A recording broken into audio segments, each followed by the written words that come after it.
Good afternoon, one and all. Myself, Nasreen Khatib, lecturer in chemistry, Government First Grade College, Halyan. So today we are going to do the preparation of aspirin from salicylic acid. The apparatus we are using are 250 ml conical flask, watch glass, measuring cylinder, water bath and wash bottle. The required chemicals are salicylic acid, glacial acetic acid and concentrated sulfuric acid. The chemical name of aspirin is acetyl salicylic acid. That's why we are taking here salicylic acid as the reactant. So we can do acetylation reaction of salicylic acid.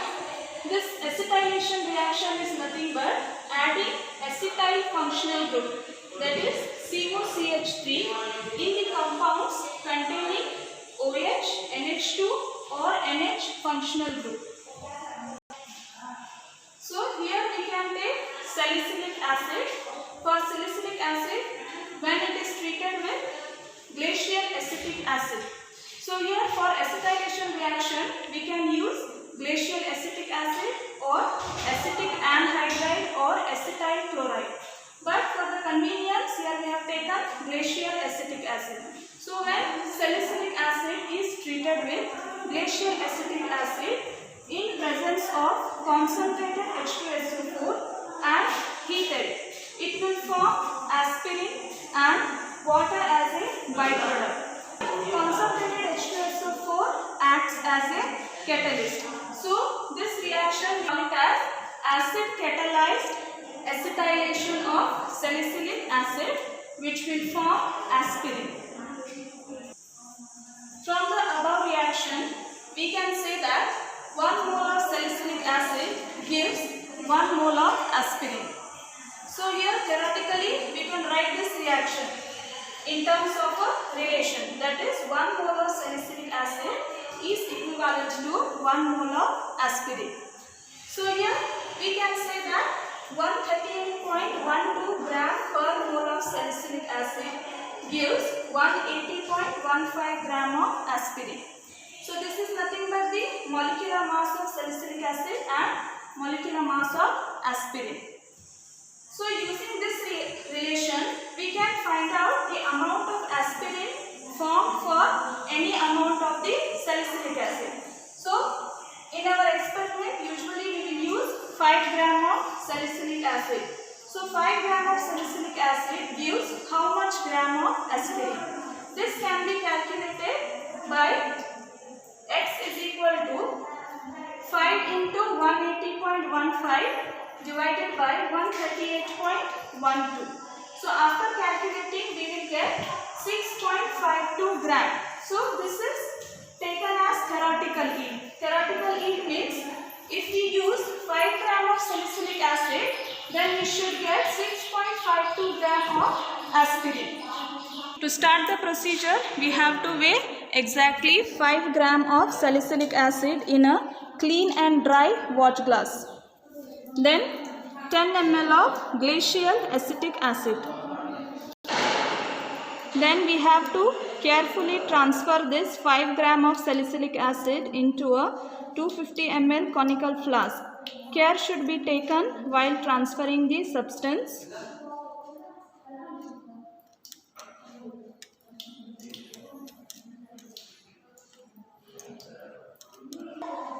So like this, we have to carefully transfer all the content in the 250 ml conical flask.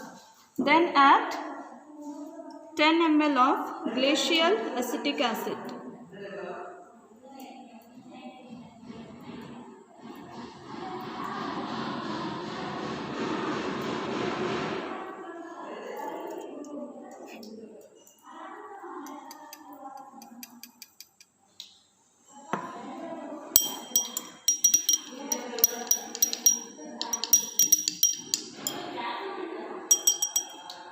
To 2 drops of sulfuric acid.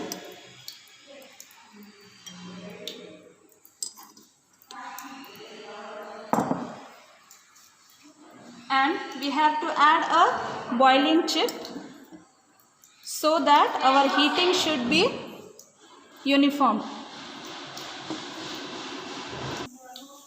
Then we have to heat this reaction mixture on a water bath for about 15 minutes. So after 15 minutes, as you can see that all the compounds has been dissolved completely. Now we will turn off the flame and carefully take it out.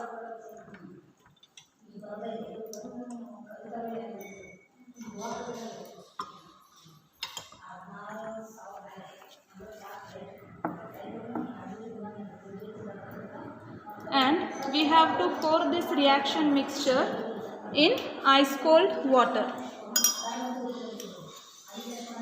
So slowly we have to pour this and stir.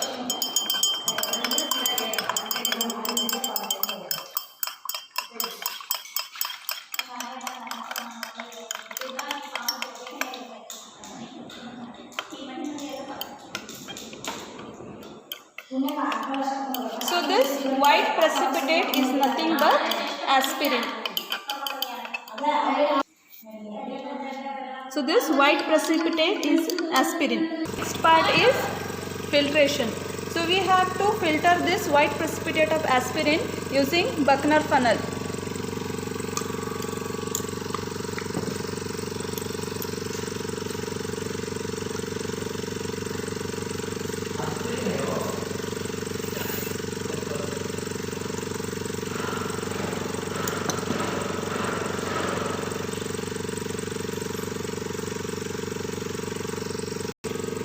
So this left out precipitate, we have to wash it with water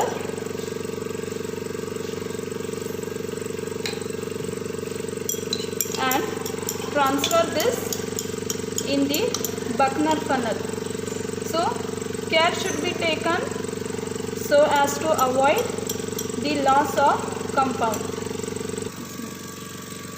So all of you can seen here, we have transferred all our precipitate to this Buchner funnel.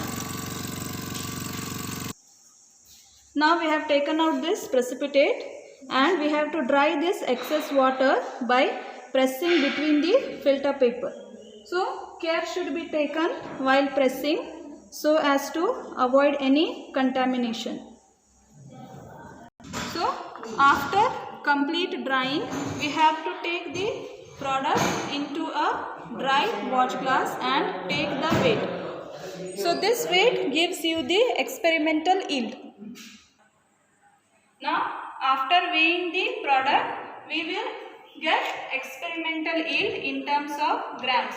So next we have to calculate the yield in terms of percentage. So it can be calculated as percentage yield is equal to experimental yield divided by theoretical yield into 100. So this experimental yield we will get from the weight of the compound, and this theoretical yield will, this value will give you theoretical yield.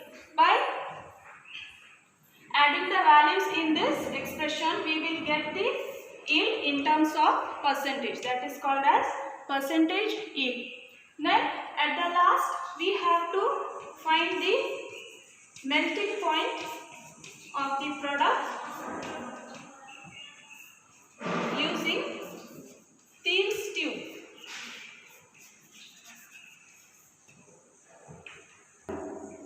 Thank you for watching this video.